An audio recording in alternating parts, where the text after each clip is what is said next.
Selamat pagi dan salam sejahtera buat kita semua. Di pagi ini saya akan mereview jurnal tentang penilaian kebutuhan di kerja. Nah, perkenalkan, nama saya Agus Nadi, dan di sini mata kuliah gizi dan produktivitas kerja. Berikutnya kita akan menjelaskan tentang penilaian kebutuhan gizi kerja.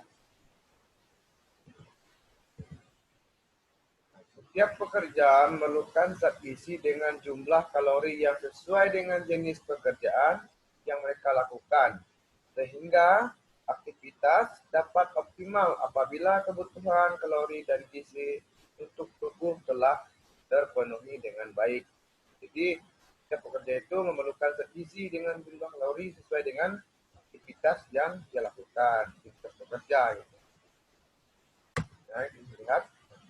Gizi kerja yaitu nutrisi atau zat makanan yang diperlukan oleh para pekerja untuk memenuhi kebutuhan kalori sesuai dengan jenis pekerjaannya, sehingga kesehatan dan daya kerja menjadi tertinggi-tingginya. Menurut Rumah Mur 1996. Nah, di sini gizi kerja itu maka diperlukan oleh pekerja, supaya sehingga kesehatan dan daya kerja itu menjadi tertinggi-tingginya. Zat gizi atau dalam kurung itu nutrien adalah ikatan kimia yang diperlukan tubuh untuk melakukan fungsinya, yaitu menghasilkan energi, membangun dan memelihara jaringan serta mengatur proses-proses kehidupan.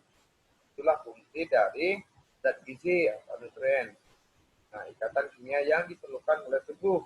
Zat gizi itu sangat diperlukan oleh tubuh untuk menghasilkan energi. Nah, ruang lingkup gizi kerja. Kita lihat. Yang pertama, penentuan jenis makanan. Yang kedua, perencanaan menu. Yang ketiga, penentuan porsi makan. Yang keempat, pemasakan. Yang kelima, penyimpanan. Dan yang keenam, kemasan. Dan yang terakhir, pengawasan makanan untuk tenaga kerja dan lain-lain. Jadi fungsinya menentukan jenis makanan itu perlu juga untuk gizi kerja. Keduanya itu penentuan perencanaan menu. Nah, menu itu menu makanannya seperti apa. Nah, terus pemasakannya bagaimana, apakah masaknya itu matang atau setengah atau gimana. Terus yang keduanya penyimpanan. Penyimpanan tempat penyimpanan, apakah tempat penyimpanan itu sudah higienis belum untuk makanannya. Dan berikutnya itu kemasan. Nah, kemasan juga diperlukan. Ya, yang paling diperlukan itu pengawasan makanan untuk tenaga kerja. Nah, jadi setiap makanan untuk tenaga kerja itu diperlukannya tenaga pengawasan dalam upaya untuk memenuhi gizi kerja. Makanan yang bergizi adalah makanan yang mengandung zat-zat nutrien yang dibutuhkan oleh tubuh agar tubuh dapat melakukan fungsinya dengan sangat baik. Nah, makanan bergizi itu makanan yang mengandung zat nutrien yang dibutuhkan oleh tubuh ya tubuh dapat melakukan fungsinya dengan sebaik-baiknya. Zat gizi diperlukan oleh tubuh untuk pertumbuhan, perbaikan jaringan, dan memelihara tubuh beserta fungsi lainnya. Itu yang diperlukan zat gizi untuk pertumbuhan, perbaikan jaringan, pemeliharaan tubuh beserta fungsi lainnya. Itu diperlukan dengan zat gizi.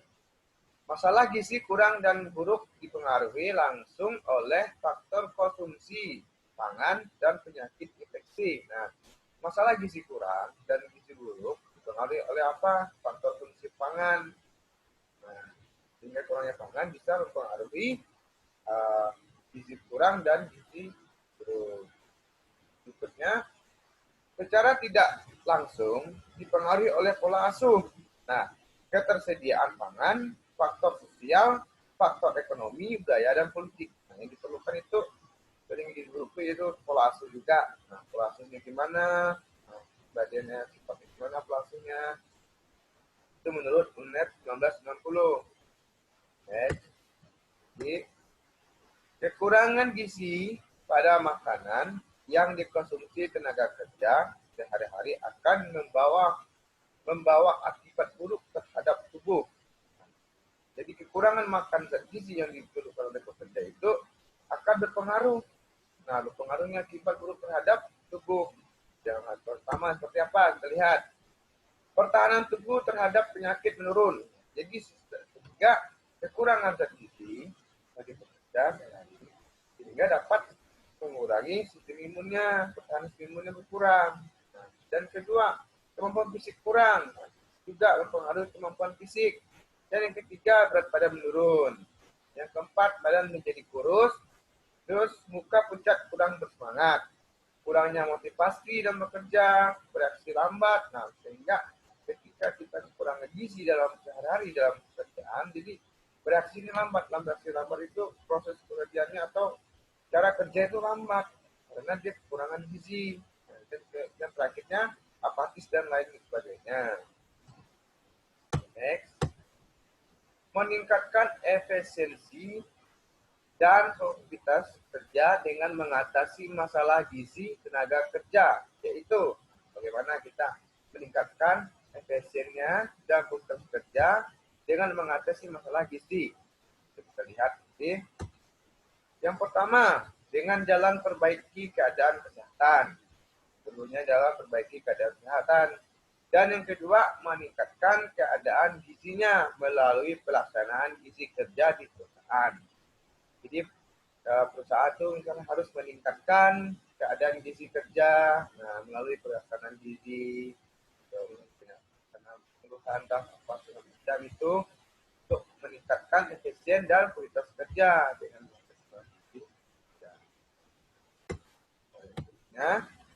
Undang-Undang Kesehatan Nomor 23 Tahun 2003 menyebutkan bahwa kesehatan adalah keadaan sejahtera badan, jiwa, dan sosial yang memungkinkan setiap orang hidup produktif secara sosial dan ekonomi. Itu menurut Undang-Undang Kesehatan Nomor 23 Tahun 2003. Next.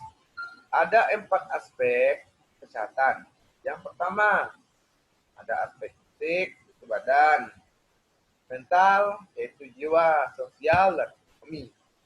Kita bisa nanti aspek itu bagaimana, untuk bagi kesehatan, aspek mental itu bagaimana, terus aspek sosial itu bagaimana, dan aspek ekonomi itu bagaimana. Next. Kesehatan fisik antara dipengaruhi oleh higienis, medis diet, pola makan, dan olahraga. Itu kesehatan fisik. Berikutnya kesehatan mental, mencakup 3 komponen, yaitu pikiran, emosional, dan spiritual. Itu dimaksudkan kesehatan mental. Dan yang ketiga, kesehatan sosial terwujud apabila seseorang mampu terhubung dengan orang atau dengan orang lain secara baik. Itu kesehatan sosial. Jadi kesehatan sosial itu mampu berhubungan dengan orang lain secara baik. Berikutnya, kesehatan ekonomi.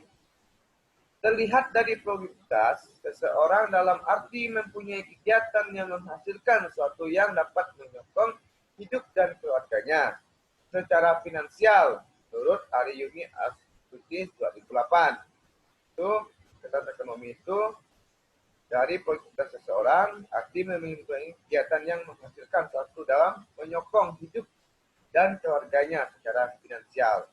Itu menurut kesehatan. Next, berikutnya kita lihat pencapaian kesehatan di tempat kerja sangat dipengaruhi dengan bagaimana pelaksanaan pemenuhan gizi tenaga kerja. Nah, jadi pencapaian kesehatan di tempat kerja itu tergantung dengan dipengaruhi dengan pelaksanaan pemenuhan gizi tenaga kerja. Sama, setiap pekerja memerlukan zat gizi sesuai dengan jenis pekerjaan yang mereka lakukan. Misalnya pekerja dengan jenis pekerjaan berat perlu mengkonsumsi kalori yang lebih banyak dibandingkan dengan pekerjaan sedang dan ringan. Hal ini dapat dasarnya untuk mencapai keseimbangan antara asupan gizi dan beban kerja. Nanti kita bisa lihat perbandingan pekerjaan ringan, pekerjaan sedang, dan pekerjaan berat kita di slide berikutnya. So, pemenuhan gizi yang tidak sesuai dengan beban kerja dapat menyebabkan penurunan kualitas dan kapasitas kerja. Nah, penurunan gizi juga dapat mempengaruhi aktivitas dan kapasitas kerja. Nah, ya, pekerja itu membutuhkan gizi yang baik jika kerjanya meningkat. Nah, unsur-unsur gizi. Karbohidrat merupakan senyawa organik yang mengandung atom karbon, hidrogen, dan oksigen yang merupakan senyawa organik yang paling utama sebagai sumber energi bagi kebutuhan sel-sel dan jaringan tubuh. Yang kedua, protein, yaitu mengganti jaringan yang rusak pada tubuh dan pertumbuhan jaringan tubuh. Yang ketiga, lemak merupakan sumber energi yang ideal untuk sel tubuh sebab setiap molekul mengandung energi yang besar, mudah angkut, dan diubah bila diperlukan. Vitamin dan mineral, yaitu memiliki fungsi untuk membantu melancarkan kerja tubuh seperti mengatur dan melindungi proses dalam tubuh, membentuk enzim hormon, dan mencapai finalitas jaringan yang prima. Yang kelima, air berfungsi sebagai pelarut, mengatur sistem keseimbangan tubuh. Nah, yang keenam, serat itu sangat dibutuhkan oleh tubuh. Nah, jadi unsur gizi ini dari karbohidrat, protein, lemak, vitamin, dan mineral, serta air berfungsi. Air juga, serat juga diperlukan oleh tubuh. Nah, ini sangat diperlukan oleh gizi kerja, ya, aktivitas kerjanya meningkat. Fungsi zat gizi sebagai sumber energi bermanfaat untuk menggerakkan tubuh dan proses metabolisme di dalam tubuh. Dan kedua, zat gizi untuk pertumbuhan dan mempertahankan jaringan tubuh, yaitu memiliki fungsi sebagai bentuk sel-sel pada jaringan tubuh. Nah, sebagai mengatur proses di dalam tubuh, yaitu tubuh perlu keseimbangan untuk proses metabolisme yang terjadi dalam tubuh perlu diatur dengan baik. Nah, jadi fungsi zat gizi itu sangat diperlukan untuk mempertahankan jaringan tubuh. Nah, sehingga fungsi sebagai bentuk fungsinya bentuk sel pada jaringan tubuh. Itu dengan fungsi ada juga manfaatnya sebagai proses metabolisme dalam tubuh, itu fungsi zat gizi. Dan yang keduanya, yang ketiganya itu proses dalam tubuh perlu keseimbangan untuk proses metabolisme yang terjadi dalam tubuh. Ya. Jenis pekerjaan. Nah, tadi kan kita bisa lihat sebelumnya ada jenis pekerjaan berat, ringan, dan sedang. Ini kita bisa melihat jenis pekerjaan berat itu seperti apa, ringan itu seperti apa. Nah, kerja ringan yaitu misalnya menulis, mengetik, menjahit, mengendarai mobil. Nah, namun itu pekerja ringan itu sedikit sekali menggunakan otot. Ya. Sedangkan yang keduanya untuk pekerja sedang, yaitu bertani, berkebun, mengemudi traktor, dan alat-alat besar. Tetapi tidak begitu banyak menggunakan otot. Nah, sedangkan kerja berat, misalnya mencakupi, misalnya ini pekerjaan berat, mencakup di sawah, mengangkat atau memikul barang-barang, menggergaji kayu atau besi. Nah, sehingga dalam kerja berat ini seperti mencakup sawah banyak menggunakan otot. Karena apa? Karena serta secara lama waktunya. Nah, lama waktunya bekerja, misalnya di sawah itu, sawah kan lama waktunya, sehingga dia memerlukan banyak menggunakan otot. Nah, karena apa? Karena waktunya lama. Jenis kerja. Penentuan kebutuhan gizi. Jadi, kebutuhan kalori kerja seseorang tenaga kerja ditentukan oleh kalori metabolisme, basal kalori tubuh untuk kegiatan kehidupan sehari-hari di luar waktu kerja, dan kalori kerja. Seperti apa? Metabolisme basal. Sejumlah tenaga yang dibutuhkan oleh tubuh dalam keadaan istirahat, sambil tertiduran dan tenang, fisik dan mental dimulai sejak 12 sampai 15 jam setelah makan. Nah, metabolisme ini digunakan untuk menggerakkan jantung, paru-paru, gerakan plastik, dan beberapa kelenjar dalam tubuh. Yang kedua, pengaruh makanan.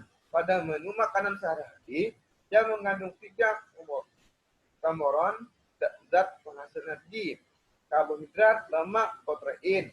Nah, pengaruh makanan atas kegiatan tubuh rata-rata 10%. dari metabolisme massal. Yang ketiga, aktivitas fisik atau kerja otot. Setiap orang yang melakukan kegiatan otot membutuhkan tenaga yang cukup. Jumlah kalori yang diperlukan untuk masing-masing jenis pekerjaan ini tidak sama. Tergantung dengan jenis pekerjaannya. Jadi itulah dengan penentuan kebutuhan gizi. Oke, selanjutnya. Faktor yang mempengaruhi status gizi kerja. Faktor apa yang mempengaruhi status gizi kerja? Kita bisa lihat ini. Yang pertama, faktor ekonomi. Nah, yang kedua, faktor pengetahuan tentang gizi. Yang ketiga, faktor terhadap bahan makanan tertentu. Yang keempat, faktor metabolisme. Yang kelima, faktor pola makan. Yang keenam, faktor lingkungan kerja. Nah, faktor lingkungan kerja ini terdapat ada berapa? Misalnya tekanan panas, pengaruh kronis bahan kimia, parasit dan mikroorganisme, faktor psikologis dan kesejahteraan. Jadi kalau faktor ekonomi itu faktor yang mempengaruhi kerja itu adalah ekonomi. Sehingga masalah sumber daya manusia kalau jika kurang, terdampaklah dengan kekurangannya kepenuhannya konsumsi gizi gitu. Itu yang dimaksud dengan faktor yang mempengaruhi gizi kerja. Berikutnya penilaian status gizi. Kita bisa lihat bagaimana sih penilaian status gizi. Yang pertama, penilaian status gizi dapat dilakukan secara langsung maupun tidak langsung. Jadi dalam penilaian status gizi ini kita bisa lihat ada dua, misalnya dapat dilihat langsung dan maupun tidak langsung. Penilaian secara langsung yaitu antropometri adalah untuk melihat keseimbangan asupan protein dan energi.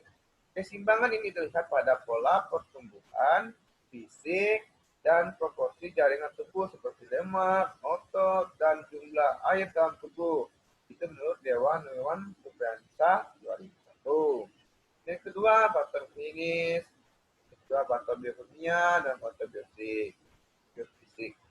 Itu disebut dengan nilai status gizi. Ada antropometri, ada klinis, ada biokimia, ada biofisik. Nah, sekian dari review tentang mata kuliah ini. Kurang lebihnya saya mohon maaf.